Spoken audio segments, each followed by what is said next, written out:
இந்த ரசவாதி படத்துல நான் பார்த்து பயங்கரமா சர்ப்ரைஸான ஒரு சீன். ஒன்றும் இல்லை, ஒரு ஸ்டேஷன்ல இன்ஸ்பெக்டர் அவர் வந்து பயங்கரமான வில்லன். அவர்கிட்ட ஒரு கேஸ் வருது.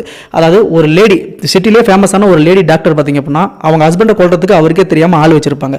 இது வந்து அந்த இன்ஸ்பெக்டருக்கு தெரியுது. உடனே அந்த மியூசிக் கேதர் பண்ணி இன்ஸ்பெக்டர் அந்த லேடி டாக்டருக்கு கால் பண்றாரு. இந்த மாதிரி உங்க ஹஸ்பண்டை கொலை பண்ண ட்ரை பண்ணீங்கல்ல, அது எனக்கு தெரிஞ்சு போச்சு. இதுக்கு வந்து நான் உங்க மேல கேஸ் போடல, நீங்க மோர் குழம்பு சமைச்சு வைங்க, உங்க வீட்டில் வந்து சாப்பிட்றேன் அப்படின்னு சொல்லுவார்.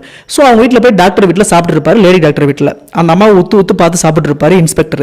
இந்த இடத்துல இன்ஸ்பெக்டர் அடுத்த அந்த அம்மா கிட்ட என்ன எக்ஸ்பெக்ட் பண்ண போறாரு அப்படின்னு சொல்லிட்டு தியேட்டர்ல இருக்கிற 85% ஆஃப் ஆடியன்ஸ் எல்லாம் கெஸ் பண்ணிருக்க முடியும், 100%. ஆனா வேற ஒன்று வச்சிருப்பாரு இந்த படத்தோட டைரக்டர். ஆனா அந்த இன்ஸ்பெக்டர் அந்த அம்மா கிட்ட தப்பா எதுவும் கேட்காம அந்த லேடி டாக்டரை கூட்டிட்டு வந்து அவங்க அம்மாவோட சாரியை வந்து வேர் பண்ண வச்சு அவங்கள வந்து சமைக்க சொல்றது, துணி துவைக்க சொல்றது, காஃபி போட சொல்றது, இந்த மாதிரி பார்த்துட்டு இருப்பாரு. ஸோ அந்த இன்ஸ்பெக்டருக்கு லேடி டாக்டர் பார்த்தீங்க அப்படின்னா அவங்களோட அம்மா மாதிரி தெரிஞ்சிருக்காங்க. ஸோ இந்த மட்டும் பார்த்த உடனேயும் யாரையும் ஜட்ஜ் பண்ணாதீங்க.